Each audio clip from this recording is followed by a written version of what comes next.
از حضرت عبدالله ابن عباس روایت بوده است از خدا کلمه لا حول ولا قوت را آموزه.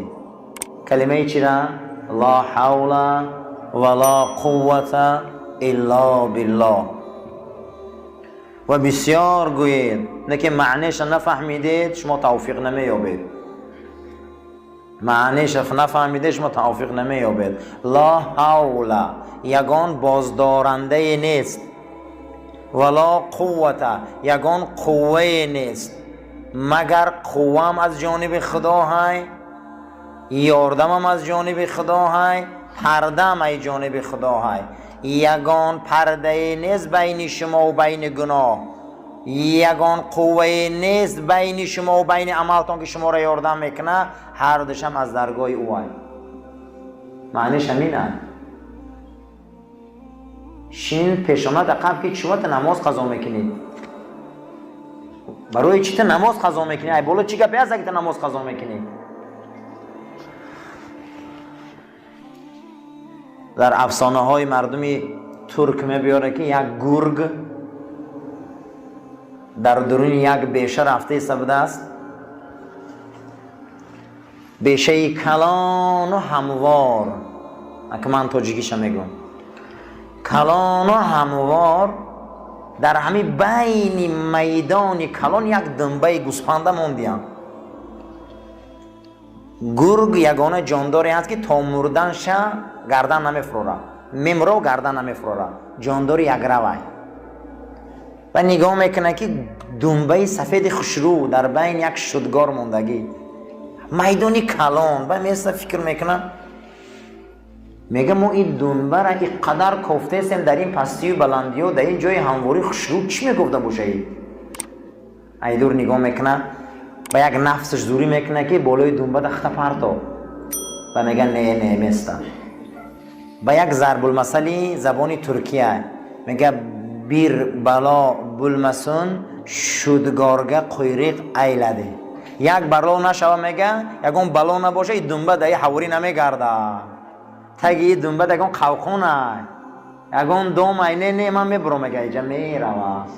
عزیزم یا بگه بر سوالتی همین بی نمازی یگون بلو زده سیتر تو بی نمازی شو تو فقیر میشی چی بلایی هست که تو کم بغلش دستی؟ شو تو بی پول میشی چی بلایی هست که تو بی پولش دستی؟ دعایت قبول نمیشه. رنگ همو ضرب المثل بیاره که چی بلایی هست یوخی که تو بی پول شدستی؟ چی بلایی هست پلیتره نمیتیم؟ چی بلایی هست اگه همین لباسی تناو نمیشه؟ تیا بر فکر که یگون بلا هست اگه یکی تو دو نمیشه خی گیر همون بلاها رو یعنی مکن یکی تو دو میشه. عزیزم ضرب المثل زور گفتستم ما در ایجادیات ادبیات مردمی ترک بدستیم، یعنی که همون دنبه را دیده گفته نه آخی این یگون بلای هست که جرا موندین آخیره میره کفته گشتم نمیوم تا یه حوری چی میکنی؟ برای همین عزیزو وقتی گپ تا نمیگیره بچه چی گپی هست، زنت گپ تا گوش نمیکنه چی گپی هست، کجایی را بیزیب موندستی؟ یک شنور را بیزیب میکنی تلویزور بیزیب نشون میتیم یا موج میزنه یا پره میزنه. همیو در عقلت میگیره و شو خدا تو را توفیق نداده از عقلت نمیگیره. شو خداوند را رحمتش دور کرده عقلت نمیگیره. میگیره عقل اگر به آن شرطی که یقین باشه، باور داشته باشی، شک نکنی. لا حول را معناش فهمیدن در کار بوده، همش از جانب خدا بوده. توفیق به توفیقی نام خدایتش حکیم بوده است، میدونه کی دا بتیه میدونه کی دا نتیه. وقتی اون میگیره توفیق فکر کن چوا گرفت. مسلمان برای چند چیز محتاج بودن؟ برای چیز پیشرویش. یکم توفیق خدا طلب کنه، دویم وجدان داشته باشه. وجدان هم میدونی نه؟ در این آدم دیگه نیروی بیویه که برای ناحقی باید درد کنه تنت. وقتی ناحقی باید تنت سوزه، وقتی آدم ناعدالتی تنت سوزه، وقتی گناه و جنایت صادر میکنی تو سهر باید خود نبره. بسیاری انسان ها جنایت گناه را میکنن، ایزو نکشیده اومده سرخ نمیشه نیبو سلام میکنن، وجدان ندارن آخی نیست. همون نیروی وجدان سرخ نمیشه در پیش ایزو نمیکشه. دروغ گفتگی میقبی ایزون هم میکشه، منافقی را میکنه ایزون هم میکشه، دیوسی را میکنه سرخ نمیشوه. هست یا نه؟ پروا نداره. دروغ میگه پروا نداره میقبیشه. میگه عزیزم تی همه آدم سرخ نمیشه، بروش وجدان ندارم. و وجدان ندارم، وجدان نیست در وجودی و یا چی کار کنه؟ میگه از کجا توفیق صاحب اینا شوه؟ سهمش نصیحت. کسی نصیحت میکنه گوش کنه، کسی نصیحت میکنه با جان و دل گوش کنه، زیرا که نصیحت انسان پیش میبرده، بلند میکرده است. خب یکی از سبب‌هایی که آدم به توفیق میرسیده ایرا میگفتن که ترک شبهات. یکی از رسیدن به توفیق شبهه را ترک میکنی عزیزان. دلت نمیفوره همی شکلات نخوردنده نخراخی، دلت نمیفوره همی بازار گوش خوردنده دیده یکون کاری بیزیبه نخور. چون میکنی سوال داده این تکر اون تکردن، همی دلت شبهه داره نک همی کاره. یکی یکون انسانی را میدونی که مقصد پولش از عرق ای نشه ای گیرین فروشی ای تبلیت فروشی میدونی که پولی همو از چی ای با از ریبا و پراتسنخری میدونی خیلی کرتا یا نسکی آورده ایتا یا یک طبق اوقات آورده ایتا ایره گردونده نتیشه بگی قبولش کن. ایره در فقه میگن ردی مظالمه برابر دی هوای با خیرته توزه میشه. در کتابی سید میبیارن، سید میدونی ها وقتی آدم شکار میروه روایت میکنن حضرت امام یا والله علم حضرت امام اسحاق ابن راهویهی باشه شکار میروه یک سید میپرونن که ای شکم به همون دو تا بچه میبرویه میبیایه برآورد همون رو وزن میکنه خونش تا که برابر یک تایلوق خونش میشوه تایلوق میکشه و خونتلاش میتیه.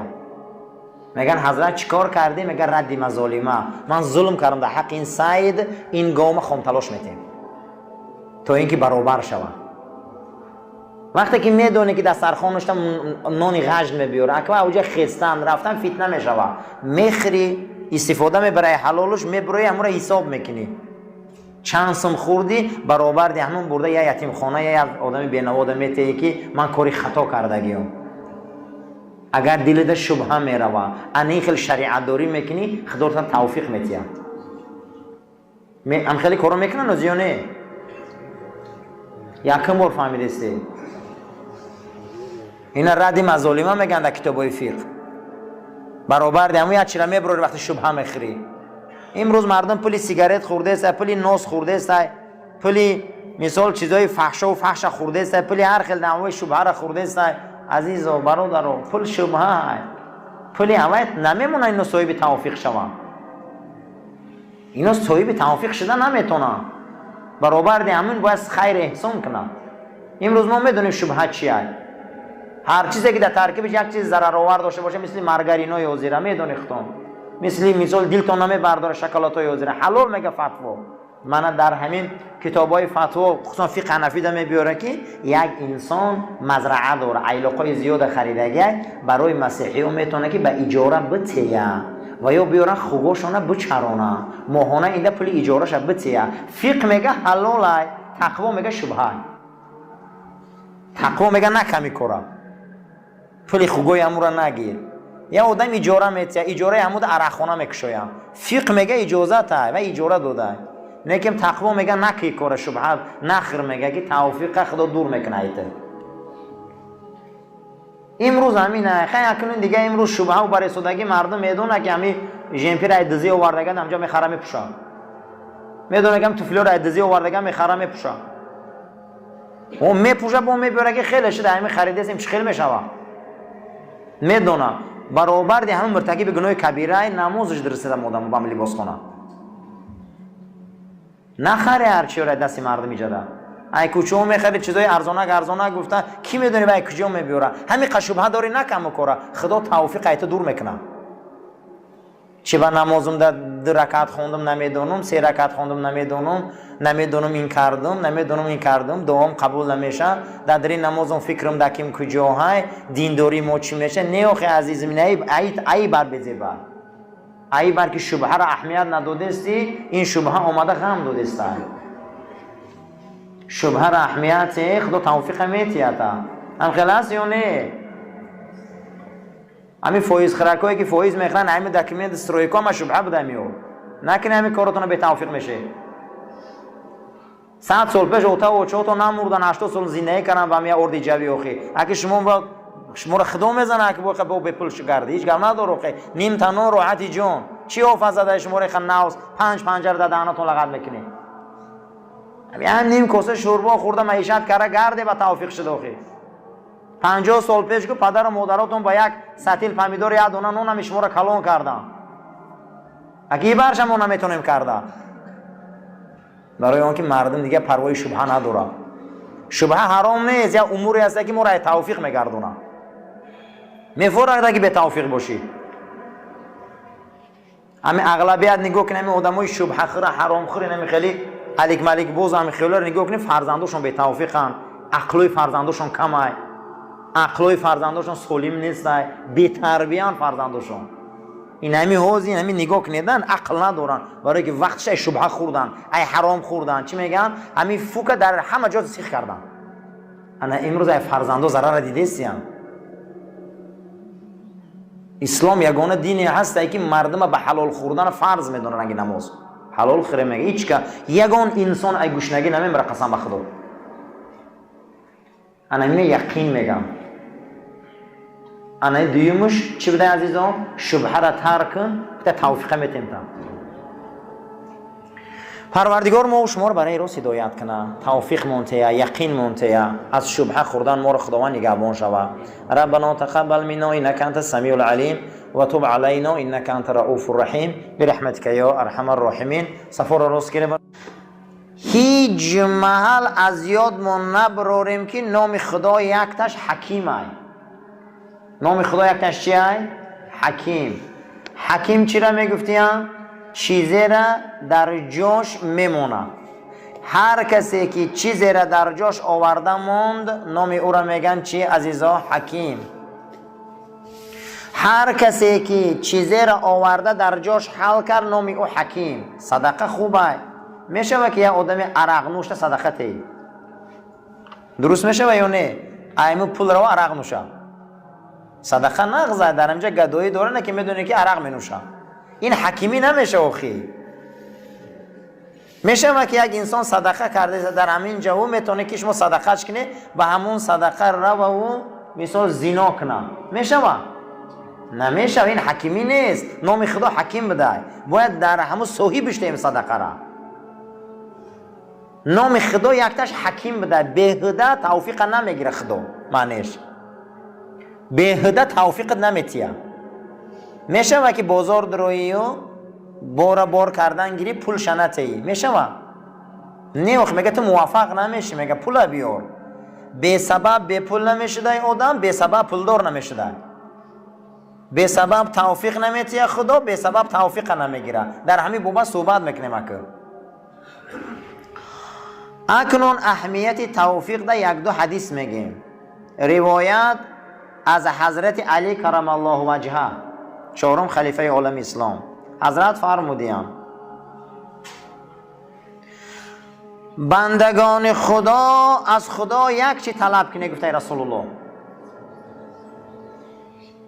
بنده های خدا عباد الله واسأل الله الیقین.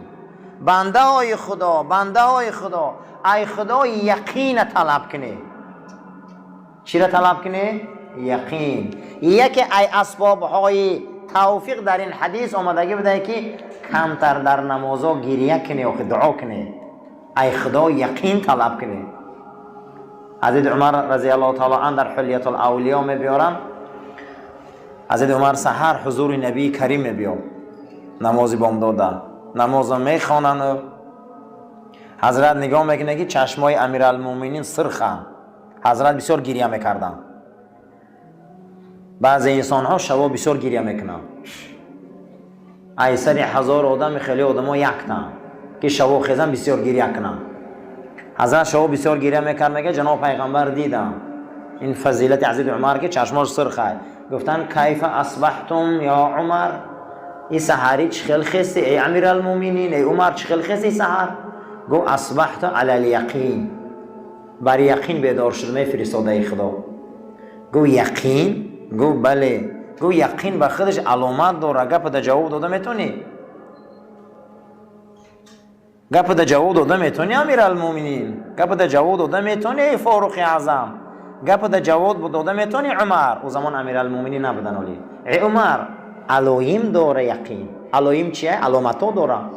کنی گفتن چه علامت دیدی یقینا؟ گو اگر اجازت ای بهشتی ها را دوزختی ها جدا میکنم. گفت قیفو به که فتنه میشوه ماندش کرد. یعنی که یقین به درجه بده در رای خدا شک یعنی مکن دلی پر قدمان تو میفهمی دوزختی کیه، تو میفهمی جهنمی کیه، تو میفهمی بهشتی کیه، تو میفهمی. حضرت بلال وقتی که حضرت جابر ابن عبدالله میگه در حضور نبی کریم بودم، در مسجد تنها نشسته بودیم که حضرت گو یک بهشتی میبیا، دیده استم یک بهشتی میبیا، قلبش و روحش از بالای عرش خدای. من میگه در حال بیرون برو آمدم نظارت کردم کسی نیست، آمدم گفتم کسی نیست، همین کمتر نشسته بودیم که میگه بلال در آمد. جناب پیغمبر چهره بلال نگاه کرده، پرسید کیف اصبحتم یا بلالو، ای بلال چخل خستی ساری؟ حضرت میگه چهره هاش سرخ بوده، چشماش خون پیچیده بوده گریه را. گو روح و روان تا ای عرش بالا دیدستم ای بلال. حتی در یک روایت دیگر در حلیت الاولیاء میبیاره، گو بلال دستاش جناب پیغمبر بلند کرد، گو در حق احمد هم دعا کرد. یقین به او درجه رسیدم. پیامبر اکرم از امت از بلال دعا میخواهند. این چیه؟ علامت یقینه.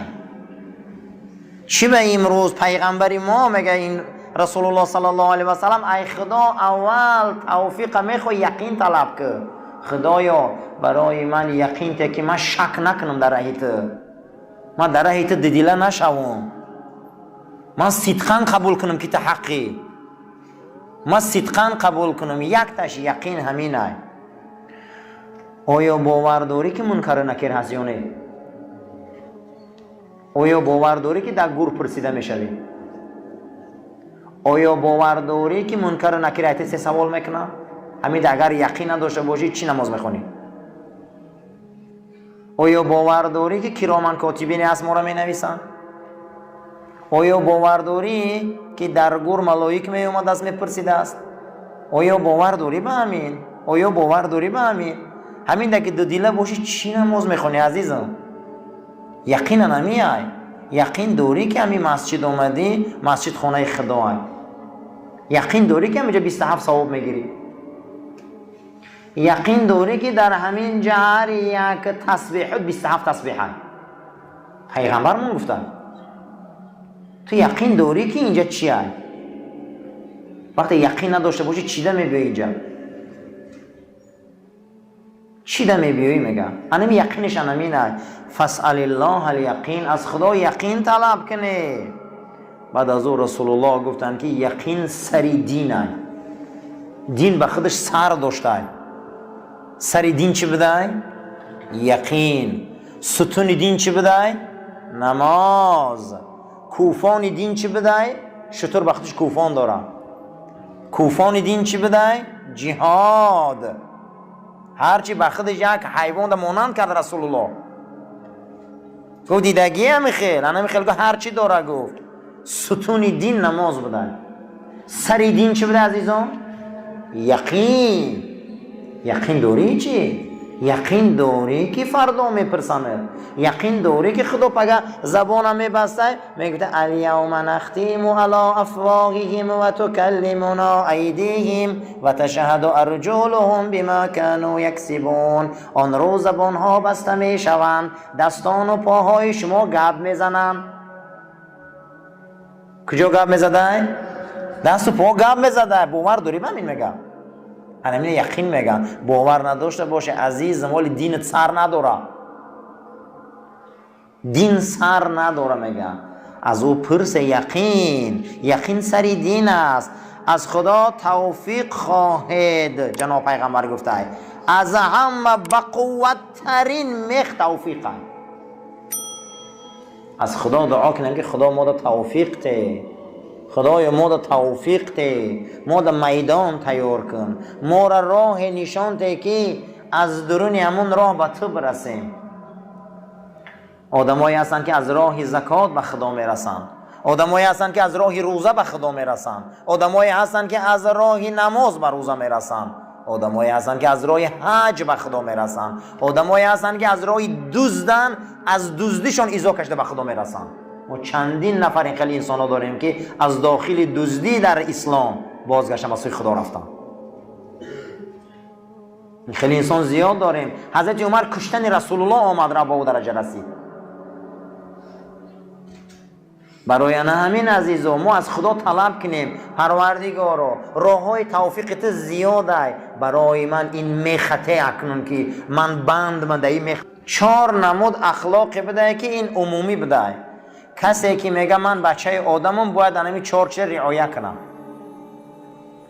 اما ما همین قدر کتابای اخلاقی و تربیتی را گفتیم و ورق زدیم، درباره همین 2 تاش بسیار گپ زدگی بدیم، درباره 12 تا دیگه‌اش گپ کم بوده است.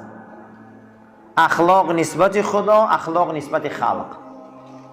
در دیگر جاهاش به نهایت اخلاق کم بوده است نسبت این 12 تا دیگر ده. با 10 اخلاق خصوصی سر می شود که ای اخلاق خانواده سر می شده و تا اخلاق پزشکی. اخلاق پزشکی چه اخلاقه؟ اخلاق دکتری که او چخیلی اخلاق باید داشته باشن، چخیلی تمیز باید داشته باشن. بینین که این دنیا به اخلاق نمیشه عزیزان. اخلاق خانواده ای همون روزی که تو خانواده ده انسان میشه، عائله، از عائله باید چخیلی اخلاق ما داشته باشیم.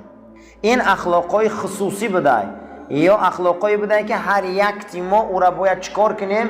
لیچ نمیگن که ای خودت انامین لیچ نسته، باید ما به نهایت سخت اهمیتیم. اکنون امروز درباره این 14 اخلاق ما صحبت میکنیم. موضوع امروزه ما اسباب توفیق و اسباب گرفتن توفیق.